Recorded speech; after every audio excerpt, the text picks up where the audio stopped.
Bismillahirrahmanirrahim. Assalamualaikum warahmatullahi wabarakatuh.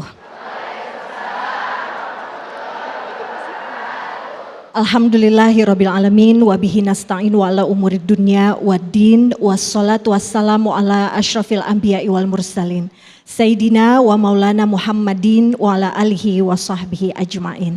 Rabbi shrah li sadri wa yassir li amri wahlul 'uqdatam min lisani yafqahu qauli. Shadaqallahul azim. Apa kabar ibu-ibu semua yang ada di sini? Baik, alhamdulillah. Semoga Allah selalu memberikan kesehatan untuk kita semua dan tentunya untuk sahabat Jiwa TV One yang pada kali ini dimanapun berada, insya Allah Allah selalu memberikan kesehatan dan keberkahan bagi kita semua.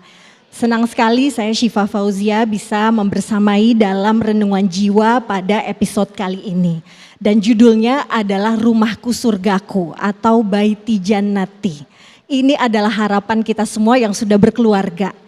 Kalau tadi kita di beberapa segmen yang sebelumnya sudah melihat pembelajaran dari keluarga Pak Radmin ataupun dari Kak Mona Ratuliu bersama keluarganya.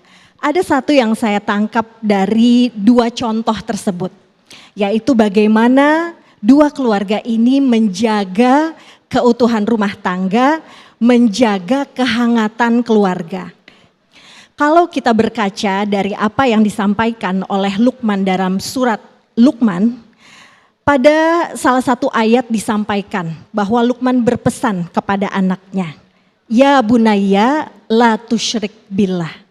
Ini adalah pesan yang paling utama pada saat kita memiliki anak-anak yang sudah bisa diajarkan ketauhidan.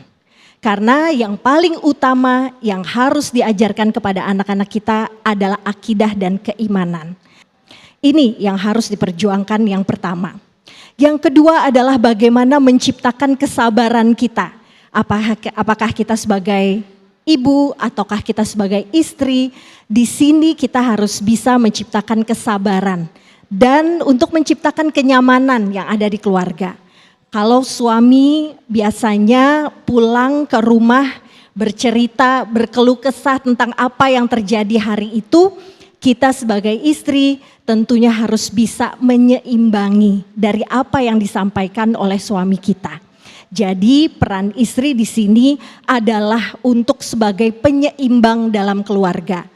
Kalau kita belajar dari keluarga Nabi Ibrahim, di situ kita bisa melihat bahwa yang pertama sosok Nabi Ibrahim adalah sosok yang mempunyai komunikasi yang baik dalam menyampaikan apa yang ada di pikirannya. Nah, insya Allah ibu-ibu semua atau teman-teman sahabat jiwa yang ada di sini apabila sudah berumah tangga bisa menyampaikan pesannya kepada suaminya agar bisa mencontoh apa yang dilakukan oleh Nabi Ibrahim, yaitu memiliki kemampuan komunikasi yang baik. Yang kedua adalah tentunya memiliki keteladanan dan jiwa dan keimanan yang selalu senantiasa taat kepada Allah. Ini adalah tentunya pesan-pesan dan harapan kita untuk para laki-laki di luar sana yang menjadi suami dan pendamping kita semua. Insya Allah mudah-mudahan bisa mencontoh bagaimana Nabi Ibrahim begitu taat kepada Allah. Begitu yakin akan berbagai ujian. Tapi jangan lupa, juga pada saat berbagai ujian itu terjadi, Nabi Ibrahim memiliki istri, yaitu Siti Hajar. Contoh perempuan, contoh ibu yang luar biasa. Memberikan contoh bagaimana tidak putus asa. Taat kepada Allah, berbakti kepada suaminya, ditinggal di gurun pasir yang luar biasa, gak ada apa-apa di sana. Kalau sekarang kita sudah pergi ke Safa dan Marwah itu udah dingin ya. Kalau pada saat itu kita bisa memaknai bagaimana perjuangan Siti Hajar, hanya gurun pasir yang terlihat. Tapi pada saat mengetahui bahwa itu adalah pesan Allah, itu adalah hikmah yang insya Allah akan Allah berikan jalan keluar, beliau sabar dan tawakal. Dan harus bisa untuk dapat menjaga dari anaknya yang pada saat itu masih sangat kecil, yaitu Nabi Ismail. Nah, sekarang kita sampai kepada sang anak, yaitu Nabi Ismail. Ini menjadi tantangan kita bagaimana kita kepengen anak-anak kita soleh ataupun solehah. Disinilah menjadi ujian ataupun tantangan kita sebagai orang tua. Bagaimana bisa di zaman yang sekarang ini begitu berat tantangannya. Tentunya juga kita akan mencari dari bagaimana Quran mengajarkan kita mendidik anak, bagaimana Nabi mengajarkan kita dari berbagai hadisnya. Dan alhamdulillah, kalau tadi Ustadz Irfan Has juga sudah membacakan salah satu hadis yang terkenal, bahwa Nabi ini adalah yang sebaik-baiknya kepada keluarga. Maka insya Allah mudah-mudahan apa yang Nabi lakukan bisa menjadi contoh.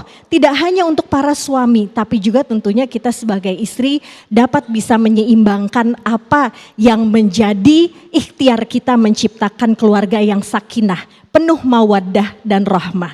Jadi kalau ditanya sakinah, mawaddah, warahmah, biasanya kita kalau dalam pernikahan sering ya untuk kita menyampaikan doa-doa seperti ini. Nah, ini adalah usaha. Sakinah adalah tujuannya, mawaddah dan rahmah adalah bahan-bahannya. Insya Allah mudah-mudahan kita selalu berdoa, Rabbi habli miladunka zurriyatan thayyibatan innaka sami'ud du'a. Semoga Allah memberikan kita kemudahan untuk memperbaiki diri kita, dan insya Allah mudah-mudahan seluruh keluarga kita dapat Allah jaga, dan insya Allah kita sekeluarga ini tidak hanya sampai maut memisahkan, tapi sampai surga. Amin ya rabbal alamin. Masya Allah, terima kasih Ustazah Syifa Tausiah yang luar biasa yang menyentuh hati kita semua di sini. Dan untuk itu sahabat jiwa, di segmen selanjutnya kita akan buka sesi tanya jawab langsung bersama dengan Ustazah Syifa. Untuk itu jangan kemana-mana, tetaplah di Renungan Jiwa. Apa yang harus saya lakukan Ustadz ketika saya dimentahkan sama anak laki-laki saya atau anak perempuan saya, ketika kemudian beliau mengatakan ayah atau ibu aja nggak seperti itu? Yang bisa kita lakukan 3. Yang pertama, terus gunakan senjata terbaik orang beriman. Apa itu? Ad-du'a silahul mu'min. Doa. Doa itu senjatanya orang beriman.